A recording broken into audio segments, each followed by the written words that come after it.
Je vais me permettre, c'est vrai que depuis tout à l'heure, je dis vous, je parle de votre Mhm. duo. Là, je vais faire quelque chose un peu cruel, mais je vais vous séparer.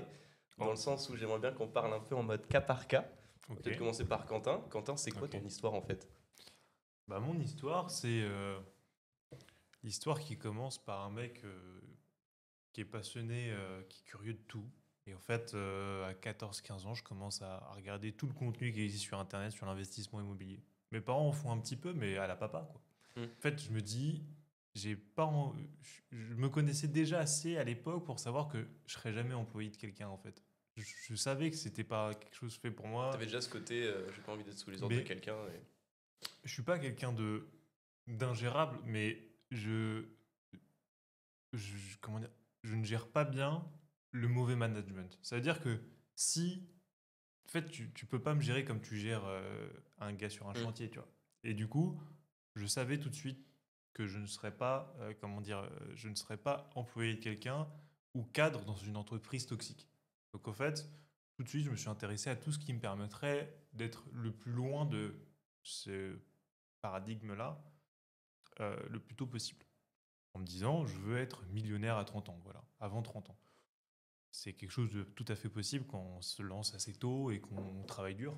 Mais du coup, voilà, je me suis donné ça comme objectif en me disant que bah, même si j'ai un boulot normal après mes études, en ne dépensant pas trop, en réinvestissant tout, j'arriverai à atteindre ce niveau-là à 30 ans. Et donc du coup, je me passionne par ça et puis je découvre le monde du Airbnb, les rentabilités folles à l'époque, parce qu'on parle de 2016, un truc comme ça. Et c'était pas pareil qu'aujourd'hui.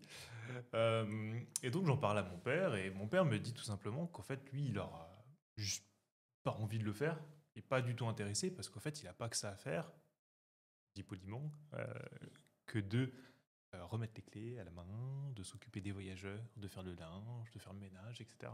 Et même de déléguer ça et de s'intéresser à ça en parallèle de son travail. Donc en fait, de cette frustration de proposer une idée de révolutionnaire et de rentabilité à mon père et qu'il me dise bah non, ça m'intéresse pas du tout, c'est nul ton truc, à tout de suite, moi j'ai un cerveau à problème-solution. Tu vois. Et tous les problèmes qu'on me pose dans ma vie, il faut qu'il y ait une solution, sinon ça me stresse, ça m'angoisse. Et du coup, bah, je commence à réfléchir, je regarde un peu les logiciels, etc. Et aucun logiciel à l'époque ne fait quoi que ce soit. Ou très brièvement, tu vois, c'est pas, enfin, tu te dis pas je vais structurer ma boîte avec quoi. Justement, cette idée me reste en tête. Ensuite, bah, je passe mes études, j'ai mon bac, puis je rentre en prépa. Puis, justement, j'ai des soucis de santé, donc j'arrête la prépa. Je retourne dans une école de commerce qui s'appelle l'EM Lyon. Et à l'EM Lyon, c'est une école d'entrepreneurs. Et donc, du coup, ils te font faire plein de projets pour qu'en fait, pour stimuler ta créativité et te faire vivre ce que sont les débuts d'un entrepreneur, en fait. Lors d'un concours de design, je propose une application innovante pour le campus. Je gagne le prix coup de cœur.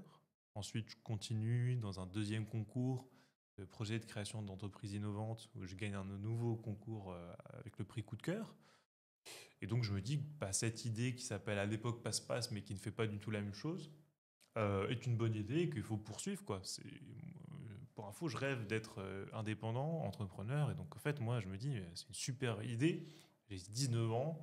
Même si je me plante, bah, en fait, je m'en fous, je peux revenir à l'école. Tu vois. Ou même si ça m'intéresse pas, bah, en fait, je peux revenir à l'école. Et donc, j'y vais sans trop de pression, par la pression de mes parents et de ma Oui, famille oui. qui dit non, mais tu vas pas arrêter tes études. Il y a Hein. les parents très honnêtes qui sont en mode Ça, non, tu bah vas pas non. créer une entreprise. C'est ça. Et donc voilà, donc un stage dans ma boîte, puis une année de césure, puis l'arrêt des études tout court, en fait, parce que ça me plaît trop d'entreprendre et même si je gagne pas d'argent à l'époque, mes parents acceptent de continuer de me financer chichement, mais quand même de me financer pour que je puisse continuer de vivre et continuer de travailler très dur pour faire avancer la boîte. Petit à petit, bah, je rencontre Fabien, enfin, je rencontre Sainte-Anne, puis Fabien, puis Raphaël, puis toutes les personnes qui nous ont accompagnés jusqu'à aujourd'hui pour faire de Passe-Passe un super logiciel qui aide grandement Fabien au quotidien. Et aujourd'hui, que je sois légitime à prendre des parts dans d'autres sociétés qui touchent à d'autres sujets dans la location de courte durée. Voilà mon parcours aujourd'hui. Et j'ai 24 ans, bientôt 25.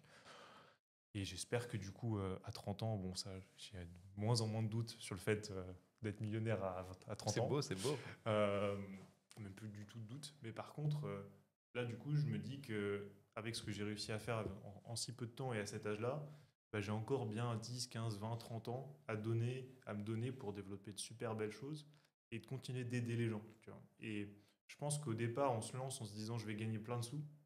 Et aujourd'hui, je sais que ce qui me donne envie de me lever le matin, c'est le fait de tout donner pour aider le plus de gens, en fait. Voilà. Moi, ce que je veux à la fin de ma vie, c'est qu'on me dise, Quentin, tu peux être fier de toi, tu peux mourir tranquille parce que tu as aidé X milliers, millions de personnes. Voilà.